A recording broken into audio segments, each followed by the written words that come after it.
ذالک الکتاب لا ریب فیہ ھدی للمتقین آمنت باللہ صدق اللہ مولانا العظیم۔ معزز و مکرم سامعین، کروڑا بار شکر ہے اس پروردگار عالم کا کہ جس نے آج ہمیں پھر سے یہ عظیم سعادت نصیب فرمائی کہ ہم روزے کی حالت میں نماز عصر پڑھنے کے بعد اللہ اور اس کے رسول صلی اللہ تعالیٰ علیہ وآلہ وسلم کی باتیں سننے کے لیے مسجد میں تشریف لائے۔ یہ اللہ کی عطا ہے۔ خاص طور پہ عظمت قرآن کے حوالے سے چند ایک باتیں آپ کے ہاں گوش و گزار کروں گا۔ اللہ تعالیٰ نے اپنے ہر نبی کو ایک معجزہ ایسا عطا کیا کہ جو اس نبی کی ظاہری زندگی میں لوگوں کے اندر جو چیز خاص اہمیت رکھتی تھی، اس معاملے اور اس چیز کے حوالے سے پروردگار نے ہر نبی کو ایک معجزہ عطا کیا ہے۔ اور قرآن پاک رسول اللہ صلی اللہ علیہ وسلم کا عظیم سے عظیم تر معجزہ ہے۔ معجزہ کسے کہتے ہیں؟ ایسا خرق عادت کام جو عام طور پہ ناممکن ہو، کسی اللہ کے پیغمبر سے صادر ہو، اسے معجزہ کہتے ہیں۔ یعنی ایسا کام جس سے پوری کائنات مل کر بھی اس کام کو نہ کر سکے، عاجز ہو جائے، وہ اپنے عقل شعور کے ذریعے، مشینریز کے ذریعے، آلات کے ذریعے کوشش کرے وہ عمل نہ کر سکے، اور وہ عمل اللہ کا پیغمبر ایک اشارے سے کر دے تو اس عمل کو معجزہ کہتے ہیں۔ یعنی جس سے پوری اللہ کی مخلوق عاجز آ جائے، ایسا عمل جو اللہ کے نبی سے سرزد ہوا، اسے معجزہ کہتے ہیں۔ تو پروردگار نے ہر نبی کو ایک ایسا معجزہ عطا کیا جو اس دور میں قوم کے اندر ایک خاص اہمیت رکھنے والا کام ہوتا تھا، اس کام کے مقابلے میں اللہ نے ایک معجزہ عطا کیا ہر پیغمبر کو۔ ان کی چند ایک مثالیں میں آپ کے ہاں پیش کرتا ہوں۔ قوم صالح کو دیکھیں تو حضرت صالح علیہ السلام کی قوم کے ہاں یہ تھا کہ وہ پتھروں کو تراشتے، پہاڑوں کو تراشتے، خوبصورت محلات تیار کرتے، خوبصورت مکان تیار کرتے۔ ان کے اندر یہ بہترین ایک یعنی انجینئرنگ تھی اور بہترین یہ کردار تھا۔ جو بندہ اس قوم کے اندر پتھروں کو تراش کے خوبصورت محل تیار کر لیتا، وہ سب سے اعلیٰ ہوتا، اس کو سب سے زیادہ عزت اور وقار دیے جاتا۔ تو پروردگار نے حضرت صالح علیہ السلام کو معجزہ یہ عطا کیا کہ حضرت صالح علیہ السلام نے اشارہ کیا، پتھروں کے اندر سے اللہ تعالیٰ کے اذن سے، نبی کے معجزے سے، اشارہ کرنے سے زندہ اونٹنی اور اس کا بچہ باہر نکلا۔ اور یہ کام تو اس قوم سے ممکن نہ تھا، یہ تو ناممکن تھا، یہ معجزہ تھا۔ اب پوری قوم عاجز ہو گئی۔ بھئی پتھروں کو تراشنا، خوبصورت ان کو بنانا، محلہ تیار کرنا، یہ کوئی بڑی بات نہیں ہے، ٹھیک ہے نا؟ کوئی چیز ہے ہی نہیں، اشارہ کرنا اور پتھر کے اندر سے اونٹنی نکلے، اس کے ساتھ بچہ ہو، وہ دودھ دیتی ہو، یہ چیز ہے اصل۔ اور یہ اللہ کے نبی کا معجزہ۔ پوری قوم عاجز ہو گئی، پریشان ہو گئی، اللہ کے نبی کے سامنے ان کو سر جھکانا پڑا۔ اسی طرح آگے ہم دیکھیں حضرت موسیٰ علیہ السلام کے دور میں، فرعون کا دور جادوگری کا دور تھا، بڑے بڑے جادوگر تھے اور ان کا کوئی مقابلہ نہیں، خاص طور پہ فرعون کے ہاں جو جادوگر تھے ان کا کوئی مقابلہ نہیں کر سکتا تھا۔ تو پروردگار نے موسیٰ علیہ السلام کو مختلف یعنی معجزے عطا کیے، اور ان میں سے خاص طور پہ یہ جادو کا مقابلہ اور جادو کا توڑ کا جو معجزہ عطا کیا، یہ قرآن پاک کے اندر واضح طور پہ 16واں پارہ سورہ طٰہٰ کے اندر، کہ فرعون نے اپنے جادوگروں کو سامنے کھڑا کر کے کہا کہ جادو کرو، اور یہ موسیٰ علیہ السلام یہ بھی جادو کریں، ان کا مقابلہ کرو۔ انہوں نے رسیاں پھینکی اور رسیاں سانپ بن گئی۔ حضرت موسیٰ علیہ السلام نے اپنا عصا مبارک پھینکا، وہ اتنا بڑا اژدہا، اتنا بڑا سانپ بنا کہ وہ جتنا بھی رسیاں سانپ بنی تھی سب کو نگل گیا۔ اب انہوں نے اس سانپ نے منہ کھولا، فرعون کے تخت کو منہ میں کرنے لگا اور اس کو نگلنے لگا، تو پھر موسیٰ علیہ السلام نے اپنے عصے کو اس سانپ کے اب یعنی پیچھے سے پکڑا، وہ پھر وہ عصا بن گیا۔ پورے جادوگر عاجز رہ گئے. انہوں نے کہا کہ اتنا بڑا سانپ جادو کے ذریعے یہ ناممکن ہے. حضرت عیسیٰ علیہ السلام ان کے دور کے اندر حکماء کا ایک دور تھا، حکیم طبقہ تھا، علاج معالجہ کرتے تھے وہ لوگ. تو یعنی جتنا بھی بڑی مرض ہوتی وہ علاج کرتے تو وہ لوگ ٹھیک ہو جاتے، اور ان کے اندر بہترین بڑی عزت و وقار اس بندے کو دی جاتی جو سب سے بڑا حکیم ہوتا تھا. پروردگار نے حضرت عیسیٰ علیہ السلام کو معجزہ یہ عطا کیا کہ انہوں نے جا کے ایسے لوگ جن کا علاج ختم ہوا، علاج سے عاجز ہو گئے حکما، حتیٰ کہ ان کی سانس رک گئی، مر گئے، مردہ ہو گئے، جسم ٹھنڈے ہو گئے، یہاں تک کہ قبروں میں بھی دفن ہو گئے کئی لوگ. اللہ کے پیغمبر موسیٰ علیہ السلام نے ان حکما کے سامنے کھڑے ہو کے مردوں کو کہا قم بإذن اللہ، وہ مردہ لاش اٹھ کے زندہ ہو گئی، بیٹھ گئی.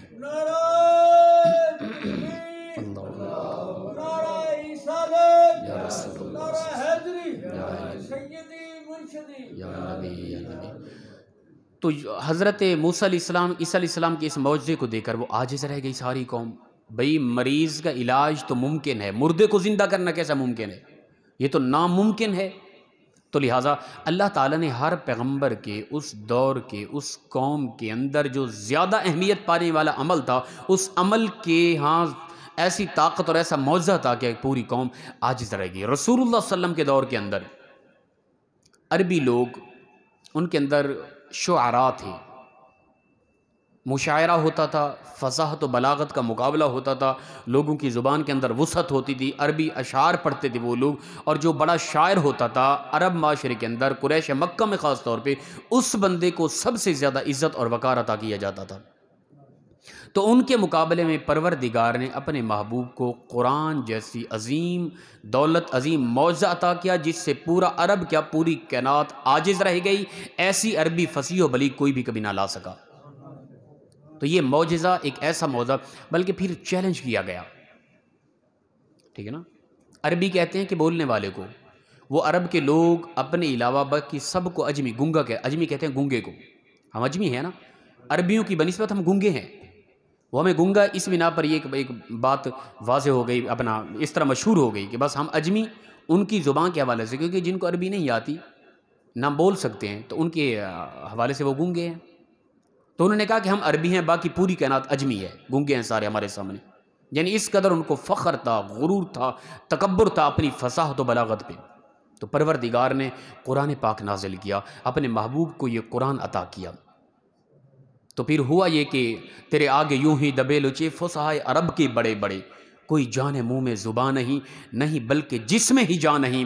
جب قرآن نازل ہوا، اللہ کے نبی نے یہ عربی ان کے سامنے رکھی، وہ بے زباں گونگے نہیں لگتے تھے، پتہ لگتا تھا کہ یہ مردے ہو چکے ہیں، ان کی جان، جسم سے جان بھی نکل گئی ہے. یہ حشر ہو چکا تھا جب قرآن اللہ کا نازل ہوا عرب کے اس معاشرے کے اندر. پھر اللہ تعالیٰ نے چیلنج کر دیا، محبوب انہیں کہہ دو تم قرآن کو اگر نہیں مانتے اور تم اپنی فصاحت و بلاغت، اپنی عربی دانی پر فخر کرتے ہو، تکبر کرتے ہو، غرور کرتے ہو، تو پھر فاتو بصورت من مثلی، لا کے دکھاؤ اس طرح کی فصیح و بلیغ عربی، ایک صورت ہی لا کے دکھاؤ، ایک صورت چھوٹی سی چھوٹی. انا اعطیناک الکوثر فصلی لربک وانحر ان شانئک ھو الابتر. اتنا چھوٹی سی صورت لا کے دکھاؤ، تمہارے اندر ہمت ہے تو. فرمایا تم بالکل نہیں لا سکو گے، صرف تم ایک دو نہیں بلکہ پورے کفر کو، وہ مشرک ہیں، دہریہ ہیں، وہ عیسائی ہیں، وہ یہود و نصارہ، کوئی بھی ہے، سب مل کر، تم پورے مذاہب مل کر قرآن کے مقابلے میں ایک چھوٹی سی صورت، ایک آیت لا کے دکھاؤ. ٹھیک ہے نا؟ یہ قرآن کی حقانیت کی بہت، یہ اس وقت کا صرف چیلنج نہ تھا، کوئی کہے کہ اس دور کا چیلنج تھا، نا، یہ چیلنج قرآن پاک کے اندر اب بھی موجود ہے. فاتو بصورت من مثلی. اگر تم قرآن کو نہیں مانتے، تم اس کا انکار کرتے ہو، تو پھر تمہارے اندر بڑی فصاحت ہے، بڑی بلاغت ہے، بڑے ہوشیار ہو، بڑے ذہین ہو، اس کی مثل ایک صورت لا کے دکھاؤ. اگر اس کی مثل ایک صورت لے آؤ، اس کو جھٹلا دو، پھر تمہارا حق بنتا ہے کہ کہہ دو کہ قرآن جھوٹا ہے. اور فرمایا نہیں لا سکتے اور کبھی لا بھی نہیں پاؤ گے تم مل کر بھی سارے.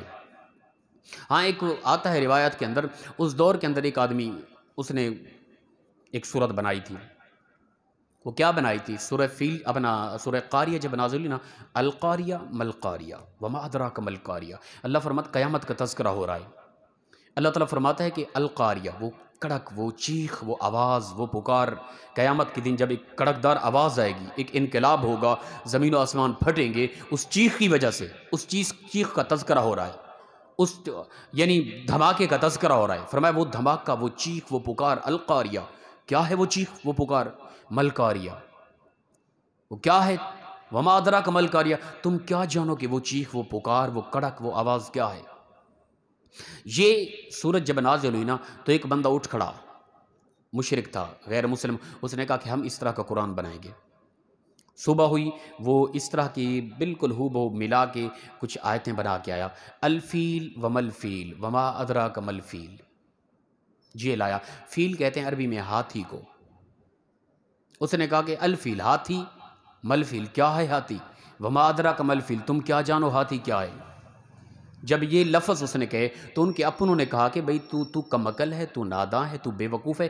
بچہ جانتا ہے کہ ہاتھی کیا ہے، تو یہ کس طرح کے اس قرآن کے مقابلے میں لے آیا؟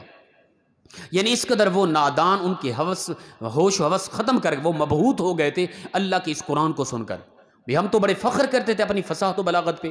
یہ کیسا کلام آیا ہے، محمد صلی اللہ علیہ وسلم کیسا کلام لے کے آیا. ہم عاجز ہو گئے، ہم پریشان ہو گئے، تھک ہار گئے. پورا کفر مل کر بھی ہمیں چیلنج کر دیا گیا، ایک آیت لے کے آؤ، ایک سورت لے کے آؤ. کچھ بھی نہیں بن پا رہا ہم سے. اور یہ قرآن کی حقانیت کی بہت بڑی دلیل ہے. اور یہ اس وقت نہیں، 1450 سال سے آج تک یہ چیلنج پورے کفر پر موجود ہے. اور لیکن ابھی تک اس چیلنج کو کوئی جواب نہیں آیا. آج تک یہ چیلنج موجود ہے. اور یہ ہم آج پھر وہی دہرا رہے ہیں کہ پورے کفر کو یہ چیلنج ہے، آؤ ہمارے اس قرآن کی مثل ایک آیت لے کے آؤ. اگر نہیں لا سکتے، اور یقیناً نہیں لا سکتے، خدا کی عزت کی قسم قیامت تک نہیں لا سکتے، اس قدر فصیح و بلیغ زبان. جب نہیں لا سکتے پھر مانو کہ اللہ کا یہ قرآن سچا ہے، یہ بالکل حق ہے، اسی کی طرف آ جاؤ، تمہاری دنیا اور آخرت خوبصورت ہو جائے گی. تو اللہ تعالیٰ نے اپنے محبوب کو یہ خاص معجزہ عطا کیا. یہ ہمارے لیے ایک سعادت ہے، پروردگار نے یہ قرآن ہمیں عطا کیا. کائنات کے اندر جتنی بھی کتابیں لکھی گئی نا، مصنف کا ایک اصول ہوتا ہے، کتاب لکھنے کے بعد اس کے آخر میں ایک جملہ تحریر کرتا ہے ہر مصنف. وہ یہ ہوتا ہے کہ اس کتاب کے اندر کوئی بھی غلطی کوتاہی ہو تو وہ ہماری کم علمی کی وجہ سے ہوگی، ہمیں ضرور آگاہ کر دیجئے گا. ہر ایک کتاب کے آخر میں یہ لکھا ہوتا ہے. بلکہ امام شافعی علیہ الرحمہ نے ایک کتاب لکھی ہے، اپنا ان کی کتاب کا نام ہے الرسالہ نام کتاب.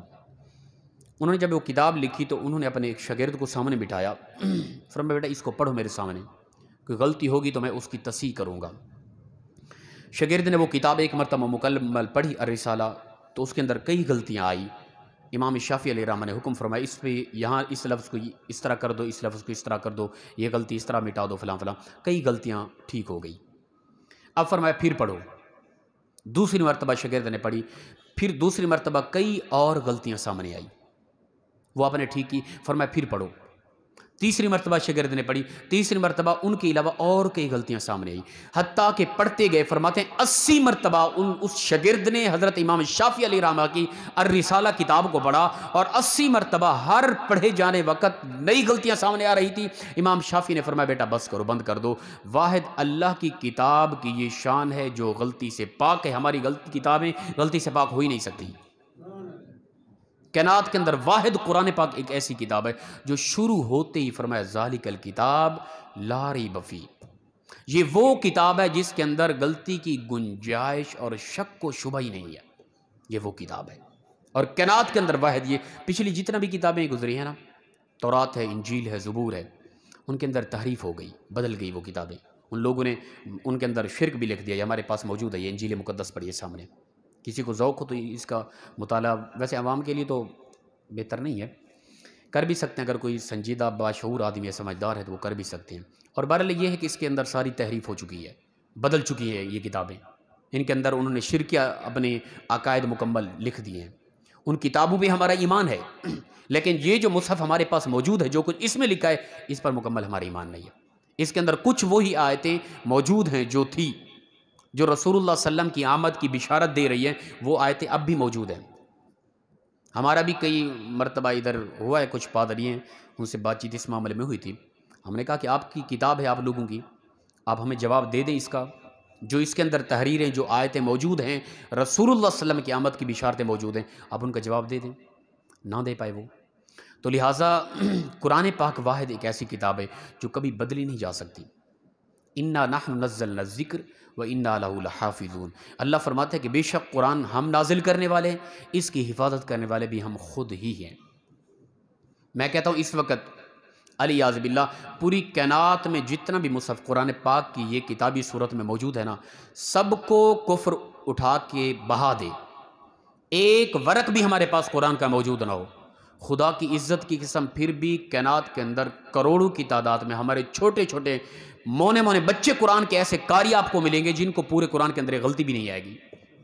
یہ قرآن کی وہ حفاظت ہے جو پروردگار فرماتے ہیں کہ انا نحن نزلنا الذکر و انا لہ لحافظون. بے شک قرآن کے ہم نازل کرنے والے خود ہیں اور اس کی حفاظت کرنے والے بھی ہم خود ہیں. یہ قرآن کا اعزاز ہے. قرآن کے اندر اس طرح کی بہترین کتاب کوئی نہ ہے، نہ ہو سکتی ہے، ناممکن صورت ہے. یاد رکھیں جو اس کے اندر فصاحت و بلاغت ہے. یہ کیوں نازل ہوئی؟ اس کو پڑھنا ہے اور اس کو سمجھنا ہے. بنیادی طور پہ آج ایک غم بھی ہے، دکھ درد بھی ہے کہ ہم اس کتاب سے دور ہو گئے. ہم نے زندگی اس قرآن سے تلاش کبھی نہ کی. اپنے عقل، شعور، اپنی سوچ فکر کے مطابق ہم نے زندگی کو بہتر کرنے کی کوشش کی.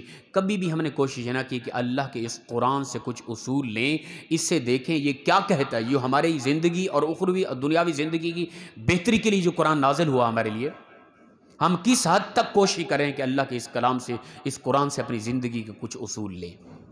ایک غم ہے، ایک درد ہے، ایک پریشانی ہے، ایک اداسی ہے. آج امت مسلمہ اس سے کوسوں دور. اللہ فرماتا ہے وَإِذَا قُرِئَ الْقُرْآنُ فَاسْتَمِعُوا لَهُ وَأَنصِتُوا لَعَلَّكُمْ تُرْحَمُونَ. فرمایا جب بھی قرآن پاک پڑھا جائے نا، اس کو خاموشی کے ساتھ کان لگا کر سنو، اس کو سمجھو. کیوں؟ اس لیے لَعَلَّكُمْ تُرْحَمُونَ، تاکہ تم پر اللہ کی رحمت کا نزول ہو. اللہ کی رحمت کا نزول ظاہراً وہ بھی اللہ کی رحمت برسے گی ہم پر، لیکن اس سے مراد مین یہ ہے کہ جب تم اللہ کا قرآن سنو گے، اس میں توجہ کرو گے، اس کو پڑھو گے، کان لگا کے سنو گے، اس سے کچھ تمہیں احکام ملیں گے، ان پر عمل کرو گے، تمہارے دل کے اندر لگے ہوئے زنگ مٹ جائیں گے. پروردگار قرآن کی برکت سے تمہارے دلوں میں نور ایمان بھر دے گا. یہ قرآن کی عظمت ہے، یاد رکھیں. اس کو ویسے الفاظاً پڑھیں تو بھی کمال برکت ہے، لیکن محض اس کو صرف زبانی کلامی پڑھنے کے لیے نازل نہ ہوا تھا. نزول مقصد یہ نہیں ہے، یاد رکھیں. اس کا نزول مقصد اس کو سمجھنا تھا. ظاہری پڑھنے کے حوالے سے ایک روایت کے اندر آتا ہے امام احمد بن حنبل کے متعلق کہ آپ نے خواب کے اندر اللہ تعالیٰ کی خاص رحمت کی نور و تجلیات کا نظارہ کیا. حضرت امام احمد بن حنبل نے عالم رؤیا میں ذات باری تعالیٰ نے اپنا صفات باری تعالیٰ کی خاص نور و تجلیات کا نظارہ کیا عالم رؤیا میں. تو حضرت امام احمد بن حنبل نے سوال کیا، اے پروردگار یہ بتا، تجھے بندہ تلاش کرنا چاہے، تجھے ملنا چاہے، تجھے ڈھونڈنا چاہے تو کوئی عمل، کون سا وہ ایسا عمل ہے کہ بندہ سب سے زیادہ تیرے قریب جا پہنچے؟ یہ سوال کیا حضرت امام احمد بن حنبل نے. تو پروردگار کی رحمت سے آواز آئی، اے میرے بندے احمد بن حنبل، اگر میرا قرب چاہتے ہو، میرے قریب ہونا چاہتے ہو، مجھے تلاش کرنا چاہتے ہو تو پھر میرے قرآن، میرے کلام کو پڑھا کرو. حضرت امام احمد بن حنبل نے جب یہ سنا پھر سوال اٹھایا، اے پروردگار یہ بتا، سب عربی تو نہیں ہے، اجمی بھی تو ہیں نا تیرے بندے جو اس سے محبت رکھتے ہیں، یہ بتا کہ اس کو سمجھنے سے تیرا قرب حاصل ہوگا یا ویسے بھی تیرے کلام کی تلاوت کرنے سے بغیر سمجھے سے بھی تو ملے گا؟ اللہ کی رحمت سے آواز آئی، اے احمد بن حنبل، جو میرا بندہ اس کو چاہے اس کی محض تلاوت کر کے اپنے دل کو منور کرے یا اس کو سمجھ کر ہر انداز میں، میرا بندہ جب میرے قرآن کو پڑھتا ہے میں رب اپنا قرب اسے ضرور نصیب فرماتا ہوں. ہاں ہم سادہ لوگ ہیں، ہمیں اردو پڑھنا نہیں آتی، ہم نہیں جانتے، قرآن بھی نہیں پڑھے ہوئے کم از کم، تو پھر بھی اس قرآن سے محبت ہمیں کمال کی ہونی چاہیے. اللہ کا کلام ہے، اسے اٹھائیں، اس کی زیارت کریں، اس کو دیکھتے رہیں. اگر پڑھے ہوئے ہیں، جانتے ہیں، پھر اس کی تلاوت کریں. اکثر روزانہ باقاعدگی تلاوت کے حوالے سے کیا آتا ہے حدیث پاک کے اندر؟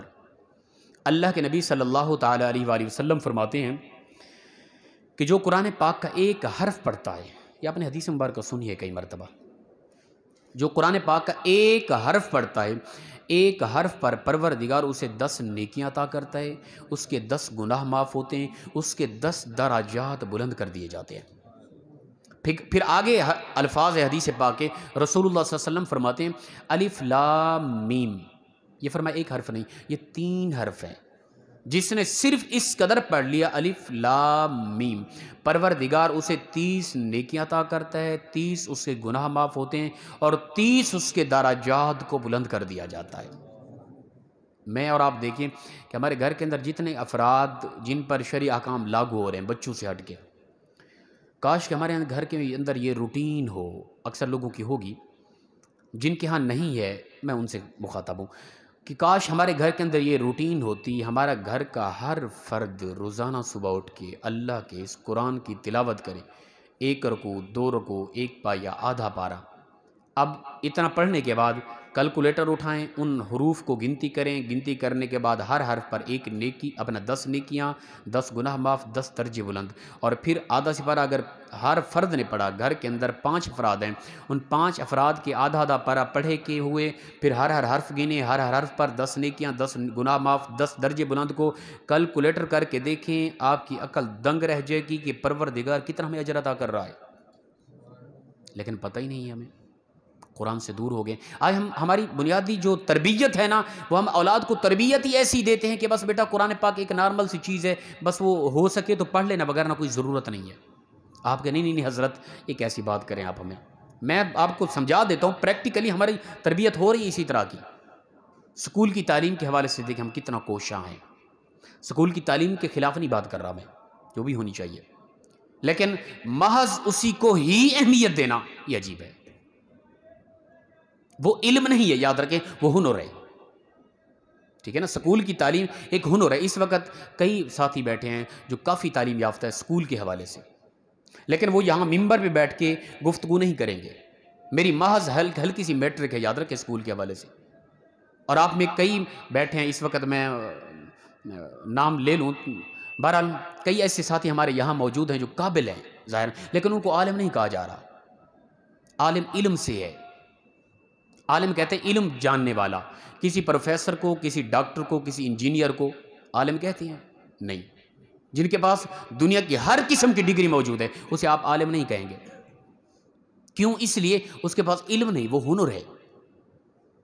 اس ہنر کے لیے ہم صبح شام کوشاں ہیں۔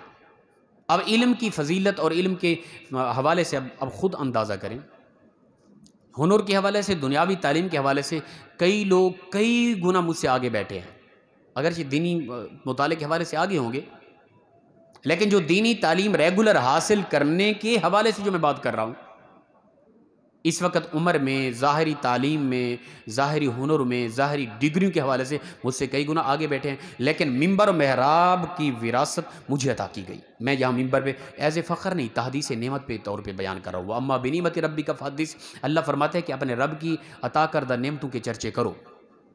ایز اے تکبر نہیں بات کر رہا، تحدیث نعمت کے طور پہ بات کر رہا ہوں کہ اللہ کی عطا ہے ہمارے لیے، ٹھیک ہے نا۔ میرے والد صاحب آپ ادھر ہی موجود بیٹھے ہیں، ٹھیک ہے نا، یہاں پہ اس محفل میں میرے والد صاحب موجود بیٹھے ہیں، سادہ آدمی، بالکل سادہ آدمی، ہم بالکل گاؤں میں رہنے والے ہیں، اور وہ بالکل نہیں پڑے ہوئے، انگوٹھا چھاپ ہے۔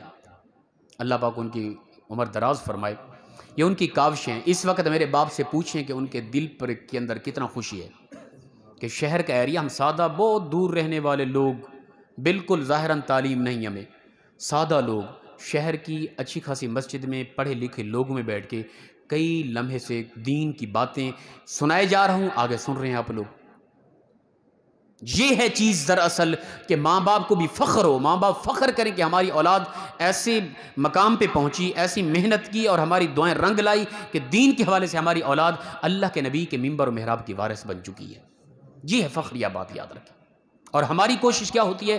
صبح ہم اپنی بچوں کو جگاتے ہیں، میں جو کہہ رہا تھا نا، ہماری تربیت اس طرح ہو رہی ہے، ہم قرآن سے اپنی نسلوں کو دور کیے جا رہے ہیں۔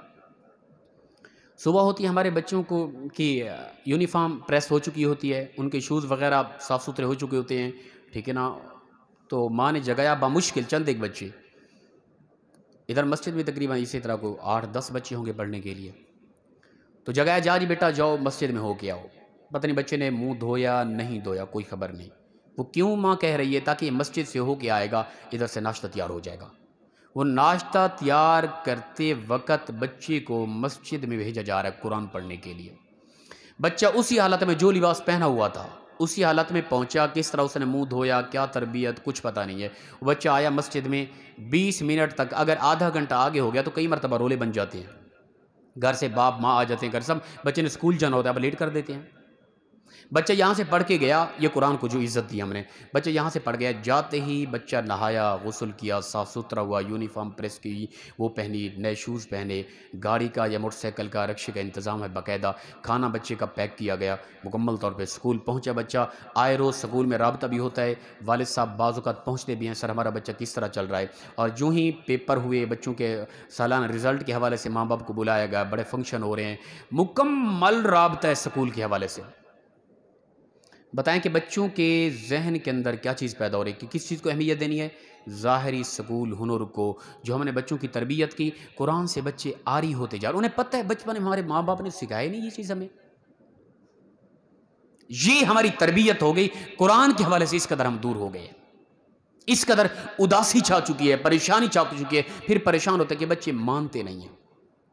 ادھر لاہور کی بات ہے کہ بہت بڑا امیر آدمی تھا، اس کا ایک ہی بیٹا تھا، اس نے بڑی ڈگریاں حاصل کرائی، اس کی باہر ممالک سے پڑھ کے وہ MBBS ڈاکٹر بہت بڑا بن کے آیا، ابھی نوجوان ہی تھا۔ آیا ہی کہ کوئی مرض لگ گئی، یہ بات سنی سنائی ہے اور ایتھنٹک بات ہے، پکی۔ پڑھ کے آیا ہی تو اس کو کوئی مرض لگ گئی، باہر ممالک تک علاج کرائے، بڑی کوشش کی انہوں نے، لاکھوں کروڑوں روپے لگا دیے، لیکن جواب ملے۔ اس کی زندگی کی آخری سانسیں تھی، گھر میں بچہ پڑا تھا، تو بچے نے ایک بڑی زبردست بات کی باپ کو، کہا کہ ابا جی مجھ پر آپ نے جو محنت کی ہے نا، ظاہری تعلیم کے حوالے سے، ہنر کے حوالے سے، میں بڑا ڈاکٹر ہوں، اس وقت اس قدر انگلش آتی ہے کہ میں انگریزوں کو پڑھا سکتا ہوں، لیکن مجھے 6 کلمے نہیں آتے، کاش کہ آپ نے اتنا کوشش کی ہوتی کہ میں آخری لمحات میں مجھے 6 کلمے بھی یاد ہوتے۔ اب بتائیں کہ وہ ڈگریاں، وہ ظاہری تعلیم، وہ ظاہری ہنر کس کام کا؟ میں پوچھتا ہوں، کیا اگر وہ نہ کرتا اس کو کھانا نہیں ملنا تھا؟ کیا میں مولوی بن گیا؟ میں یہ نہیں کہتا کہ اپنے بچوں کو مولوی بنائیں، نہیں یار، کم از کم قرآن کی تعلیم تو ہو ہمارے بچوں کے پاس یار، ہمارے بچوں کے اندر یہ ذہن تو کہ قرآن کی کوئی اہمیت ہوتی ہے یار، اللہ کا یہ کلام نازل ہوا ہماری تربیت کے لیے، ہم نے زندگی انگریزوں کی انگریزی کتابوں سے نہیں لینی، ہم نے اپنی زندگی کے اصول اللہ کے کلام قرآن پاک سے لینے ہیں، ہم نے ٹوٹل انہی سے اصول لیے۔ ہمارے بچوں کا انداز دیکھیں، آپ خود اپنے گھر کے اندر اپنے بچوں کا سٹائل جینے کا دیکھیں، کیا ہمارے گھر کے اندر جتنا بھی بچے ہیں، جوان ہیں، جو بھی، کتنی ہمارے بچے ہیں جن کا انداز ابو بکر، عمر، عثمان و علی جیسا ہے، یا کتنی بچے ہیں جن کا انداز غیر مسلم انڈین فلمی ایکٹر جوانوں کے انداز جیسا ہے؟ میں اور آپ خود بالوں کی کٹنگ دیکھیں، داڑھی کا سٹائل دیکھیں، چلنے کا سٹائل دیکھیں، لباس کا سٹائل دیکھیں، بولنے چالنے کا سٹائل دیکھیں، کھانے پینے کا انداز دیکھیں، یاریاں دوستیاں، سب کچھ دیکھ لیں۔ اور انڈین فلم ایکٹر جو ہیں ان کے سب کی پوری ہسٹری یاد ہوگی، اپنا خلفائے راشدین کے نام نہیں یاد ہوں گے، عشرہ مبشرہ کتنے ہیں، کون کون سے، کوئی پتہ نہیں ہے۔ یہ حالت ہو چکی ہے آج قرآن کے حوالے سے، اس قدر ہم دور ہو چکے ہیں۔ تو لہٰذا ہم اس طرف متوجہ ہوں، ہم سوچیں کہ ہماری حقیقت، ہماری تربیت کیسی ہو چکی، ہم کن راہوں پر چل پڑے، قرآن کو کس قدر ہم نے اپنے آپ سے دور کر دیا ہے۔ وہ علامہ صاحب نے کہا تھا نا کہ گونگی ہو گئی آج کچھ زبان کہتے کہتے، گونگی ہو گئی آج کچھ زبان کہتے کہتے، ہچکچا گیا خود کو مسلمان کہتے کہتے، یہ بات نہیں کہ مجھ کو اس پر یقین نہیں، بس ڈر گیا خود کو صاحب ایمان کہتے کہتے۔ کس طرح میں اپنے آپ کو صاحب ایمان کہوں؟ کون سا ایسا میرا کردار ہے قرآن کے حوالے سے، دین کے حوالے سے، رسول اللہ صلی اللہ علیہ وسلم کی محبت اور عشق کے حوالے سے، اللہ کے عطا کردہ اصولوں کے حوالے سے میں اپنے آپ کو صاحب ایمان کہوں؟ پس ڈر گیا میں خود کو صاحب ایمان کہتے کہتے، توفیق نہ ہوئی مجھ کو ایک وقت کی نماز کی، اور چپ ہو گیا مؤذن آذان کہتے کہتے۔ کسی کافر نے جو پوچھا کون سا مہینہ ہے، شرم کے مارے ہاتھ سے پانی گر گیا رمضان کہتے کہتے۔ میری الماری میں گر سے اٹی کتاب کا جو پوچھا، میں شرم سے مارے ڈوب گیا قرآن کہتے کہتے۔ یہ سن کر چپ صدالی اقبال، اس نے یوں لگا جیسے وہ خاموش ہو گیا مجھ کو حیوان کہتے کہتے۔ پوچھنے والا خاموش ہو گیا، شرمندہ ہو گیا، وہ بس قریب تھا کہ مجھے حیوان کہہ دیتا کہ تو انسان بھی ہے کہ نہیں، مومن مسلمان تو بات کی بات۔ آج میں نے اور آپ نے اپنے گھروں میں پڑھی ہوئے قرآن کتاب کو دیکھنا ہے وہ کس حالت میں ہے، کتنی بار اٹھایا جاتا ہے، کتنی بار اس کی تلاوت کی جاتی ہے، کتنی ہمارے بچے قرآن سے اصول لیتے ہیں، کتنی تفاسیر پڑھی ہیں، کتنی سیرت کی کتابیں ہمارے گھروں کے اندر پڑھی ہیں جو ہمارے بچے مطالعہ کرتے ہیں یا ہماری بچیاں پڑھتی ہیں۔ ٹوٹل فلمی ڈرامے ٹوٹل ہمیں یاد ہے مکمل طور پہ۔ اور پھر ہمارے ہاں یہ سلسلہ چل پڑا کہ وہ ہم تاریخ اسلام کو بھی ڈرامہ ہم نے بنا دیا ہے۔ اس طرف ہم متوجہ ہوں، ہم بہت بڑی گمراہی میں، اللہ کے قرآن کو جب سے ہم نے چھوڑا ہماری نسلیں بگڑ گئی، ہماری نسلیں بے حیا بے شرم ہو گئی، بدتمیز ہو گئی۔ قرآن سے جب سے ہم دور ہوئے ہماری زندگیاں برباد ہو گئی، اداسی ہے، پریشانی ہے، تھکاوٹ ہے، کچھ سمجھ نہیں آ رہی کہ زندگی کن کن راہوں پر چل پڑی۔ اس کی بنیادی وجہ ہم قرآن کو چھوڑ چکے ہیں۔ اپنی زندگی کے اندر اللہ کے اس قرآن کو لاؤ، اس کی تلاوت کرو، اس کو سمجھو، اس سے پیار کرو، مخلصانہ انداز میں مگن ہو کے محبت کے ساتھ، چاہت کے ساتھ، لگن کے ساتھ قرآن کی تلاوت کیا کرو۔ دیکھنا کہ کس قدر ہمارے دلوں کے اندر نور ایمان پیدا ہوتا ہے۔ اللہ پاک مخلصانہ انداز میں ہم سب کو عمل کی توفیق عطا فرمائے۔ وآخر دعوانا ان الحمدللہ رب العالمین۔ جی کوئی حکم بات پوچھنے والی ہو تو جی۔ جی سویرے اٹھنا، نہانا دھونا، وضو کرنا، حق کے سچے، حق کے سچے، حق کے سچے، حق کے سچے، وہ مر گیا قبر دے وچوں خوشبوا ہو گئی۔ کیا بات ہے جی، یہ حقیقت ہے قرآن کی محبت۔ یہ ایک ہماری بدقسمتی بھی ہوتی ہے کہ بچپن میں ہم اس طرف توجہ نہیں کرتے، قرآن پاک نہ پڑھنا۔ پھر بعض ایسے ہوتے ہیں کہ ماں باپ نے پڑھایا نہیں، پھر عمر اس حد تک ہو جاتی ہے، پھر وہ کوشش بھی کریں تو نہیں پڑھ سکتے، ٹھیک ہے نا۔ بلکہ یہاں بھی کئی ایسے بزرگ ہمارے موجود کہ وہ الگ طور پہ، پھر ہمارے مولوی کچھ تربیت اس طرح کی ہوتی ہے کہ عوام بزرگ ڈرتے ہیں کہ مسئلہ پوچھنا یا قرآن پڑھنے کے حوالے سے وہ بات کریں کہ مولوی صاحب کہیں کہ ساری زندگی پہلے بکریاں چراتا رہا تو۔ یہ بھی ایک بالکل غلط بات ہے۔ میری طبیعت اس طرح کی نہیں ہے۔ میں بار بار کہتا ہوں، کوئی ضعیف العمر آ کے مجھے کہے گا نا بھی حضرت میں نے پہلے کلمہ بھی مجھے نہیں آتا، خدا کی عزت کی قسم میں اس کا ماتھا چوموں گا کہ اس عمر میں بھی سوچ آ گئی تب بھی تیرا رب تجھ پہ راضی ہو گیا ہے، ٹھیک ہے نا۔ یہ غلط سوچ ہے ان مولویوں کی کہ جو اپنے مقتدیوں کو اپنی ہماری یہ رعایا ہے، ہم حکمران ہیں، ہم ایک پورے علاقے کے روحانی باپ ہیں، عمر کا کوئی تقاضا نہیں ہوتا، روحانی تربیت کرنا ہم پر فرض عین ہے، ہم پورے علاقے کے خطیب ہیں۔ کوئی ضعیف العمر بھی آ کے مجھے، میں تو بار بار یہ سمجھاتا ہوں بھی آ کے ہم سے پوچھیں، کچھ بھی نہیں آتا ہم سے پوچھیں، بنیادی کلمہ یاد کرنا ہے، قرآن پاک سورہ فاتحہ نہیں آتی، کوئی یہ نہیں کہ کوئی 5 وقت نماز پڑھتا ہے پھر وہ مجھ سے آیا وہ ڈرتا ہوا بھی کس طرح جاؤں، حضرت کہیں گے تو 5 وقت نمازی ہے، تجھے پہلا کلمہ نہیں آتا، کیا ہو گیا یار۔ اب سوچ تو آئی نا، یہ ایمان کی بہت بڑی علامت ہے۔ میرے ہاں کئی بزرگ اس طرح کے آئے، ڈرتے ڈرتے، ایک بزرگ تھے وہ ڈرتے ڈرتے انہوں نے کہا کہ حضرت میں یہ چیز یاد کرنا چاہتا ہوں، یہ ادھر کی بات کر رہا ہوں، تو میں ڈرتا ہوں کہ پہلے کچھ اس طرح ہوا ہے، کچھ مولویوں سے ہمارا واسطہ پڑا ہے، تو ان سے جب بات کی ہے تو وہ بہت غصے میں ہو گئے، انہوں نے کہا جاؤ دفعہ ہو جاؤ، پہلے ساری زندگی بکریاں چراتے رہے اب تمہیں یاد آیا۔ تو پھر میں نے بزرگوں کو بڑی سنجیدگی سے سمجھایا، میں نے کہا کہ ایمان کی بہت بڑی علامت ہے، آپ بہترین سچے مومن ہیں کہ اس عمر میں بھی آپ کو یہ سوچ ہے کہ ہم اللہ کے کچھ کلام کو سیکھ لیں۔ آپ کو مبارک ہو کہ پروردگار نے اس عمر میں آپ کو یہ سوچ دی نا، یہ جنتی ہونے کی بہت بڑی علامت ہے۔ تو لہٰذا جو جن کے دل میں عشق مصطفیٰ ہے، عشق قرآن کی محبت ہے، قرآن کا ذوق ہے، کسی حالت میں وہ نہیں پڑھے ہوئے، ایک محبت کو ہونا ضروری ہے، پھر بھی وہ ہر عمر میں کوشش کریں قرآن کو پڑھنے کی۔ اللہ پاک جزائے خیر دے۔ جی اور کوئی حکم ہو تو۔ اللہ اکبر۔ جی منسوخ آیتیں یاد رکھیں، قرآن پاک کی سورہ بقرہ کے اندر ہے نا، ما ننسخ من آیت او ننسها نأتی بخیر منها او مثلها۔ اللہ تعالیٰ فرماتے ہیں کہ ہم بعض آیتیں منسوخ کر دیتے ہیں، یعنی ان کا حکم تھا پہلے قرآن میں، وہ آیتیں موجود رہی، پھر وہ منسوخ ہو گئی، ان کا وہ حکم نہ تھا، اس سے ہم بہتر اور حکم لاتے ہیں۔ مثال کے طور پہ میں ایک آدھی آیت آپ کو بتا دیتا ہوں، آخری پارے سورہ الکافرون، لکم دینکم ولی دین۔ رسول اللہ صلی اللہ علیہ وسلم فرمایا کہ تمہارا دین تمہارے لیے، اللہ نے فرمایا محبوب ان کو کہہ دو کافروں کو، تمہارا دین تمہارے لیے، ہمارا دین ہمارے لیے، تم اپنے دین پر چلو، ہم اپنے دین پر، ہم تمہارے معاملے میں دخل نہیں دیں گے، تم ہمارے معاملے میں دخل نہیں دیں گے۔ یہ ابتدائی اسلام میں یہ حکم تھا، ٹھیک ہے نا۔ بھئی تم اپنے معاملے میں لگے رہو، ہم اپنے معاملے میں، لیکن یہ آیت بعد میں منسوخ ہو گئی۔ اس کی ناسخ آیت کون سی ہے؟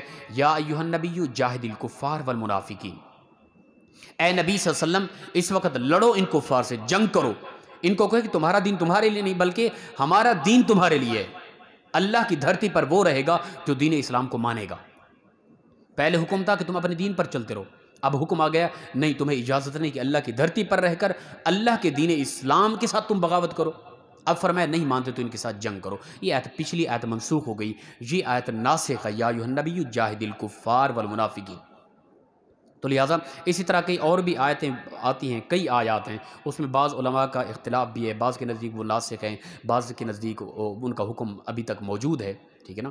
تو ناسخ منسوخ آیتیں یہی ہیں کہ یعنی ایک آیت ایسی، بعض آیتیں ایسی بھی تھی جن کا حکم بھی منسوخ تھا، تلاوت بھی منسوخ تھی، وہ قرآن پاک سے ہٹا دی گئی، وہ اسی دور میں۔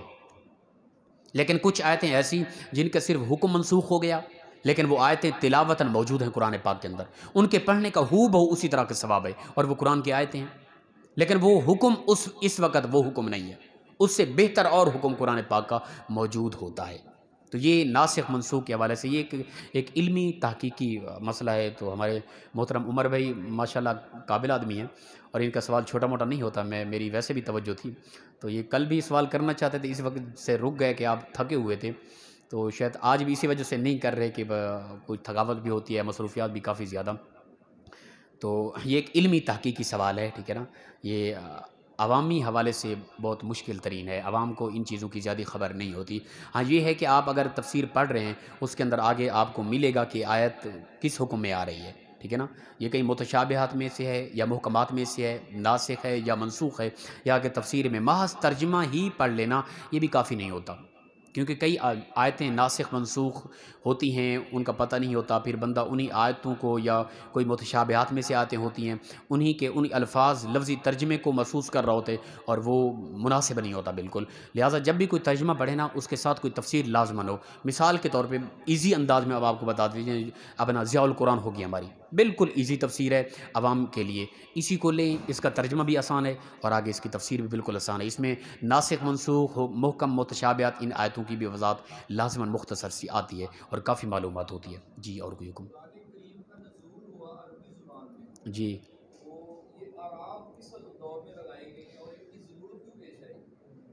ماشاءاللہ، اصل قرآن پاک عرب میں نازل ہوا، عربی زبان میں، اور وہ عربی لوگ ان کو ضرورت نہ تھی اعراب لگانے کی، ٹھیک ہے نا، یہ بہت بعد میں، بلکہ یہ قرآن پاک اس کتابی صورت میں بھی رسول اللہ صلی اللہ علیہ وسلم کے بعد میں یہ اس کی تصحیح ہوئی ہے اس انداز میں، بلکہ صورتوں کی ترتیب، سپاروں کی ترتیب، رکوعوں کی ترتیب یہ بعد میں ہوئی ہے، رسول اللہ صلی اللہ علیہ وسلم کے بعد یہ صحابہ نے کی ہے، حضرت عثمان غنی کے دور میں، خاص طور پہ ابوبکر عمر عثمان غنی کے دور میں، اور حضرت علی کرم اللہ وجہ کریم کے دور کے اندر خاص طور پہ ان کو ترتیب دی گئی، اور اعراب بھی زیادہ تر اس دور میں لگائے گئے اجمی لوگوں کے لیے۔ بعض لوگ اس طرح کی غلطیاں شروع کر دیتے تھے، پھر آج کل تو ماشاءاللہ اس کو سمجھنے کے لیے ہمارے کورس ہوتے ہیں درس نظامی کے، 8-10 سالہ کورس ہوتے ہیں، ان کو کرنے سے اعراب نہ بھی لگے ہوئے ہیں، اعراب کہتے ہیں کہ زبر زیر پیش کو، یہ بھی کئی ساتھی عمر بھائی نے تو سوال کر دیا علمی، تو یہ کئی ساتھیوں کو پتہ نہیں کہ بھائی اعراب سے کیا مراد ہے۔ اعراب کہتے ہیں زبر زیر پیش کو، ٹھیک ہے نا، عام طور پہ اس طرح سمجھیں، یہ زبر زیر پیش پہلے لگی ہوئی نہیں تھی، یہ بس خاص پیور عربی تھی، لیکن اس کی زبر زیر پیش نہ لگی ہوئی ہو تو قابل ترین آدمی بھی غلط پڑ جائے گا اس کو۔ یہ اعراب بعد کے دور میں لگائے گئے تاکہ آنے والے لوگ قرآن کی فکری، علمی، تحقیقی ہر غلطی سے بچ سکے۔ اگر اعرابی غلطی آ جائے تو معنی بھی بدل جاتا ہے، ٹھیک ہے نا، زبر زیر پیش غلط ہو جائے معنی بھی بدل جاتا ہے، تو لہٰذا یہ رسول اللہ صلی اللہ علیہ وسلم کے دور میں نہ تھا، خاص طور پہ اجمی لوگوں کے لیے، ہم جیسے لوگوں کے لیے ان کے اعراب کی تحقیق کی گئی، اور یہ بعد میں حضرت علی کرم اللہ وجہ کریم کے بعد کے دور میں یہ اعراب کا سلسلہ جاری ہوا تھا۔ جی اور کوئی حکم؟ جی جی